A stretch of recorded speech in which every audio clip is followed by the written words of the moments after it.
রিটো মানে কিন্তু স্মার্ট কিছু। আর ঋতিকা ইলেকট্রিক ভেহিকেলস যে ওনার, সে সবসময় একটু চিন্তা করে কি ইউনিক রাখা যায়, মানে আমাদের পকেটের টাকা কিভাবে বাঁচানো যায়। 12 থেকে 15 টাকা, 14 টাকা এর বেশি লাগে না, 12 থেকে 14 টাকা চার্জে খরচা, সেখানে আপনারা স্মার্ট গাড়ি পাচ্ছেন ওলার মতো ফিচার্স দিয়ে, নাকি দাদা? ঠিক সেম ওলার মতো ফিচার্স দিয়ে। স্টার্টিং প্রাইস কি আছে? স্টার্টিং প্রাইস আমার কাছে আছে 68,000।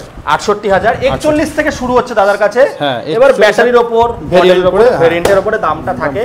খালি গাড়িও 27,000 টাকা। এটা আমাদের স্মার্ট ভার্সনে গাড়ি বেরিয়েছে কিন্তু। আচ্ছা, বেরিয়ে গেছে। এই সেম মডেল অনেকের কাছে আছে। ভালো করে কাস্টমারকে আমি একবারই বলবো, আপনারা সব সময় কোয়ালিটি দেখে নেবেন, কারণ আমাদের ডবল কোটেড কালার, আমাদের বলে নয়, আপনারা দেখবেন ফাইবারে অনেক রকম কোয়ালিটি থাকে। এবার গাড়িটা আপনি নিচ্ছেন, দুদিন পরে ব্যবহার করতে বলেন না, দিয়ে এসে আবার আপনি আমার কাছে আসবেন, সেটা নয়। আমরা প্রত্যেকটা কোয়ালিটি মেনটেন করে আমাদের কোম্পানি গাড়ি তৈরি করে। দাদা হচ্ছে অথরাইজ শোরুম, এখান থেকেই কিন্তু কালনা কাটোয়া এইসব জায়গায় দাদা দেবে। তো আমি এই জন্য বলবো, দাদা যেহেতু মেন ডিলার, তো ভালো জিনিসই রাখবে।